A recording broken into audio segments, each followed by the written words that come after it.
Gülhabbe kanalından tüm takipçilerine kucak dolusu sevgi ve selamlar olsun.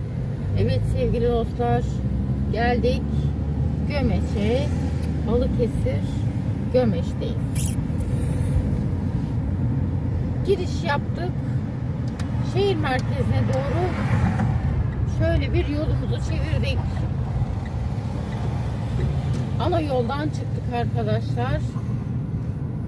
Gömeç'in şehir merkezine doğru ilerliyoruz ama burada da çok katlı evler çok fazla. Henüz adım attık ama gördüklerim bu doğrultuda. Bir iki tane iki katlı evler var. Şu an ilk görüşüm bu şekilde.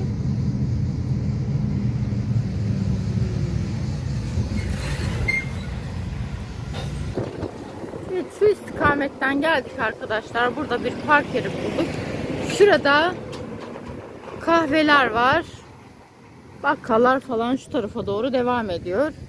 Bakalım hemen gerimizde de bahçelere doğru gittiğini düşünüyorum. Göreceğiz, bakacağız arkadaşlar. Evet arkadaşlar, muhtarımla görüştüm telefonda. Kendisi buranın dışındaymış. Yani şu anda buralarda değilmiş. Burası neymiş? Yaya Mahallesi muhtarlığı. Ve muhtarım uzak bir yerde olduğu için özür dileyerek gelemedi, konuşamadık. Bir vatandaştan bazı bilgileri alacağız. Evet, öncelikle şunu söylediler. Buranın halkı, yerel halkı Boşnak. Evet, doğru mudur? Sağlık ocağı var. Hastaneleri var. Hastaneleri var. Her gün tabii doktora gidebiliyorsunuz doğal olarak. Hastane var. Okulumuz da var, dolayısıyla hasta. Anadolu Lisesi de var arkadaşlar. Buranın geçim kaynağı genel olarak nedir? Zeytincilik arkadaşlar. Zaten evet, Balıkesir Ege bölgesi tamamıyla zeytincilikle geçimini sağlıyor. Peki buraya vatandaş nasıl gelebilir? Otobüs var mı? Otobüs var, sahile her saat başı minibüsler var, belediye otobüsleri var. Sahil buradan ne kadar uzaklıkta? 2 kilometre. 2 kilometre. Biz Balıkesir'e ne kadar mesafedeyiz? Şu an tahmini 140 kilometre. 140. En yakın nereye? Nereye en yakınız? Şu an biz burada en yakın Ayvalık ve Burhaniye. Ayvalık ve Burhaniye. Burhaniye otobüsle 10 dakika. 10 dakika, bu kadar yakınız. Gömece 16 kilometre. Bitti gözüm. Evet. Gömece ne kadar? Hı? Gömeç nereye yakın, en yakın? Ayvalık'a mı? Evet. Ayvalık'a en yakın. Evet, çok teşekkür ederim. Ben teşekkür ederim. Hayırlı günler olsun, hayırlı işler olsun. Evet arkadaşlar, ilk girişten itibaren yüksek binalar var demiştim. Tabii ki bizim gönlümüz tek katlı ya da en fazla 2 katlı evler. Her şey bizim gönlümüzce olmuyor ne yazık ki. Genelde böyle midir dedim. Bu bölgenin tamamı böyle midir dedim. Eskiden böyle değildi ama daha sonra bu hale geldi dediler. Yakın zamanda bu hale geldi. Karşımızda eski, buranın en eski evlerinden bir tanesini görüyoruz. Düşünün, şurayı bir boyadığınızda çok şirin. Tam gönlüme göre, yaşayanın Allah içine sindirsin. Evet, şimdi bu mahallenin oldukça büyük tabi. Burada şey de varmış. Hastane bile varmış. Dolayısıyla çok büyük bir alan. Burası ana caddesi. İleriye doğru sağlı sollu yüksek binalarda ilerliyor. Evet, muhtarlığın olduğu yerden biraz uzaktan da olsa göstermiştim. Gördüğünüz gibi mütemadiyen yüksek binalardan geçiyoruz. Merkezi noktasındayız. ana caddesinde ilerliyoruz arkadaşlar. Esnaf kardeşimiz de şunu söyledi. Sahilleri de var. Buradan sahile 2 kilometre.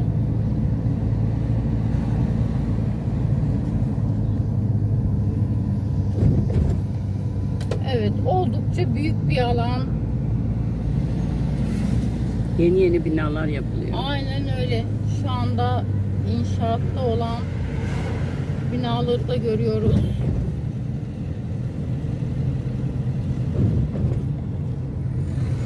Sonradan bu hale geldi dediler.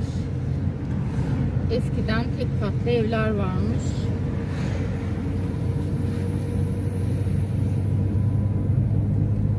Tam bir köprünün ortasından geçtik. Yalnız derelerde su yok. Evet, kurumuş ne yazık ki. Kuru derenin köprüsünden geçmiş olduk anlayacağımız. Evet. Evet, burada alışveriş alanları var. Alabildiğine. Aklınıza ne gelirse, kafesinden restorantına, kıyafet için mağazalardan eczanesine, bakkalına, büyük marketleri, hepsi burada. Hepsi bu cadde üzerinde. En işlek, en kalabalık caddesi, çarşısı da bu cadde üzerinde. Tüm AVM'ler, küçük esnaf, büyük esnaf hepsi burada arkadaşlar.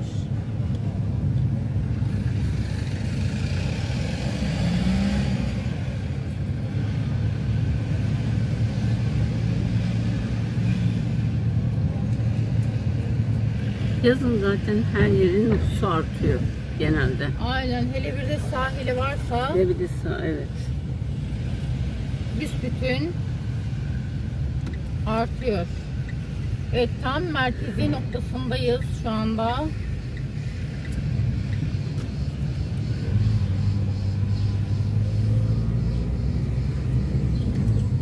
Caminin yanından geçiyoruz. Evet, cami de hemen yanımızda. Evet, karşıya gidiş yokmuş, ancak sağa gidebiliyormuşuz.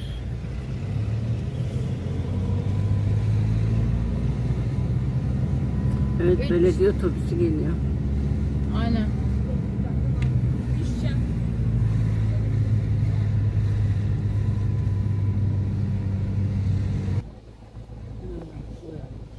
Evet arkadaşlar, karşı cadde Nuri Bozgel Caddesi'ymiş. Köprünün hemen yan tarafında sola doğru gittiğinizde o cadde üzerinde ilerlemiş oluyorsunuz.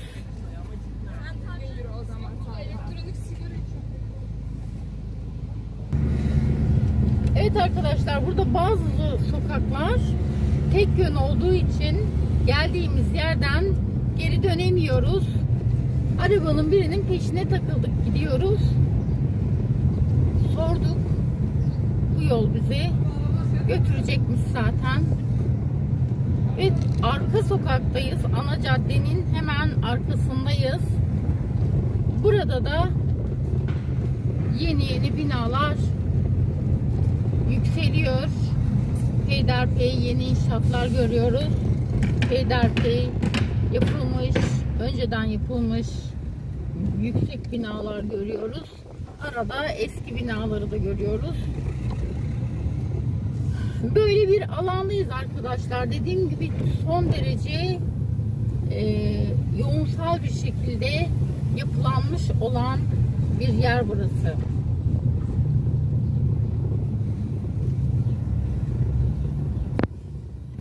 Evet, merkezi noktadan çıktık. Muhtarlığın yan sokağından ilerliyoruz. Az önce demiştim, bu bölge, bu yol dedim, tarlalara doğru götürüyor gibi görüyorum. Nitekim de öyleymiş. genelde ekim alanları var. Ama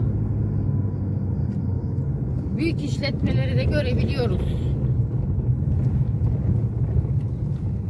Nereye?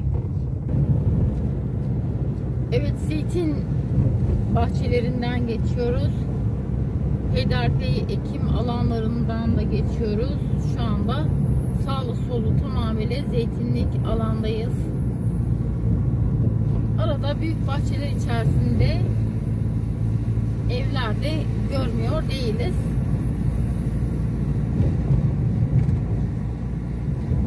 Hoş bir ortamdayız arkadaşlar. Denizi seviyorum, yeşili seviyorum. Buralarda bolcana var bunlar. Deniz de bol, yeşil de. Dolayısıyla keyifle geziyorum. Gördüğüm güzellikleri sizlere sunmaya çabalıyorum. Sizin de keyifle seyredeceğinizi biliyorum. Gerçekten buralar çok güzel.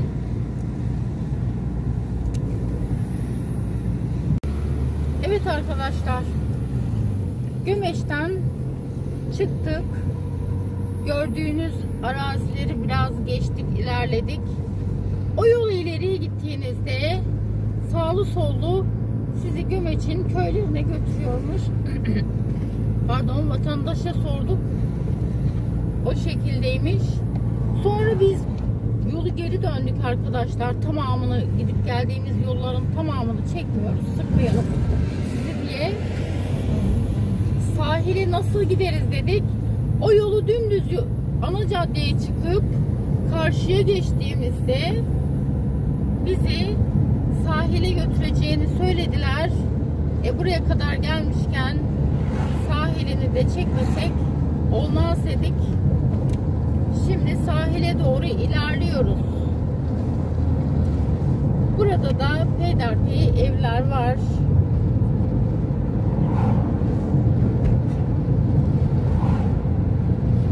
Boş araziler çok, ekim alanları çok. 2 kilometre sahile dediler. Bamya tarlaları çok fazla. Evet, bamya tarlası değil mi? Evet. Buranın da geçim kaynağı zaten şeymiş.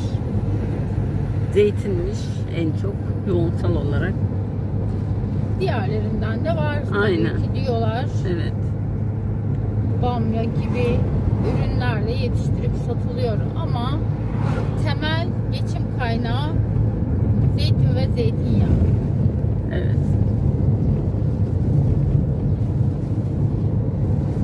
Burası yalnız biraz serin değil mi? Rüzgar var. Evet, çok güzel. Mesela birçok yer sıcakken burası serin. Hava çok sıcak. Güneş tam tepeden vuruyor.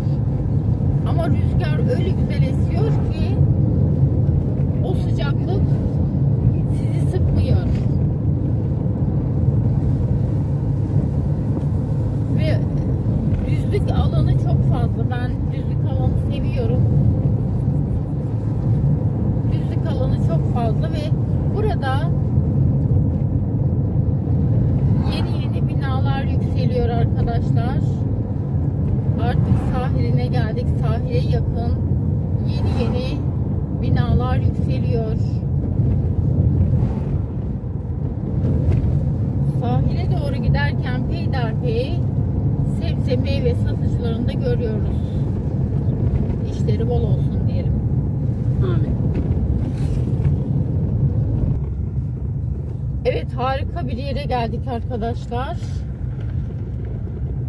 Çok güzel kafe, restoranların çok olduğu bir yer ve yeşilliklerin çok olduğu bir yer.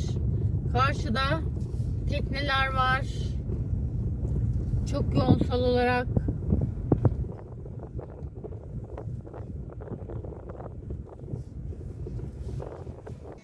Evet, şurada teknelerin çok yoğun olduğunu söylemiştim. Güzel bir alan burası. Ve burada da kafe var arkadaşlar. Hemen denize sıfır. Harika bir ortam. Böyle ortamları seviyorum. Evet arkadaşlar, hakikaten çok güzel bir ortam. Rüzgarlı, serin serin.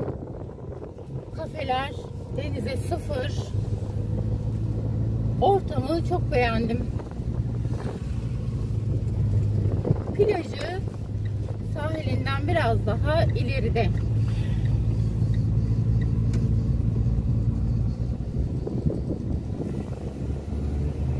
Evet, piknik alanları da var.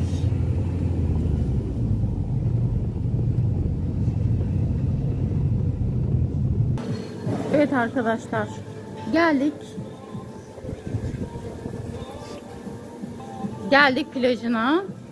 Burada restoran var arkadaşlar. Bir bölümü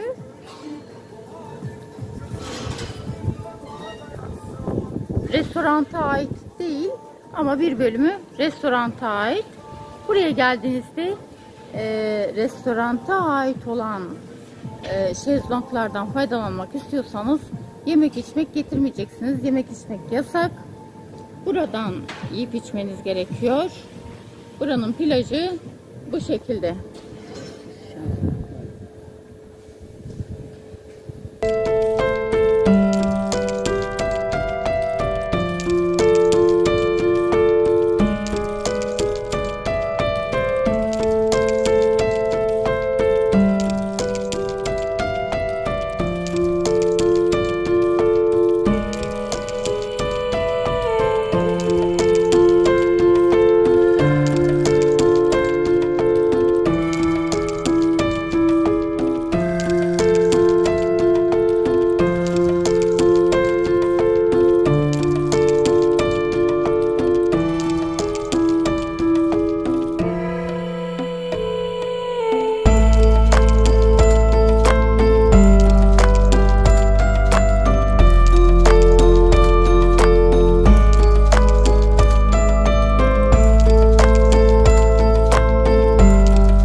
Kabul ediyorsunuz değil mi? Çekebilirim.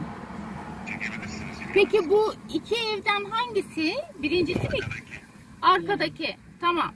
Peki oldu. Oldu. Evet arkadaşlar. Bu ev satılık. Sahibinden olurunu aldık. Dubleks. Dolayısıyla evet. Dubleks. Evet, bahçesi var. Gördüğünüz gibi. Güzel bir ev. Hemen yanında başka bir ev var. Kırmızı arabanın hemen arkası da cadde. Oradan ana caddeye çıkabiliyorsunuz. Evet. Sağ taraf Gömeçe, sol tarafta sahile gidiyor arkadaşlar. Evet arkadaşlar, az önce gösterdiğim evin telefon numarasını söylüyorum. 532 133 54 48 0507 932 0237'yi aradığınızda sahibiyle tüm detaylı görüşmeleri yapabilirsiniz. Alan iyi günlerde otursun.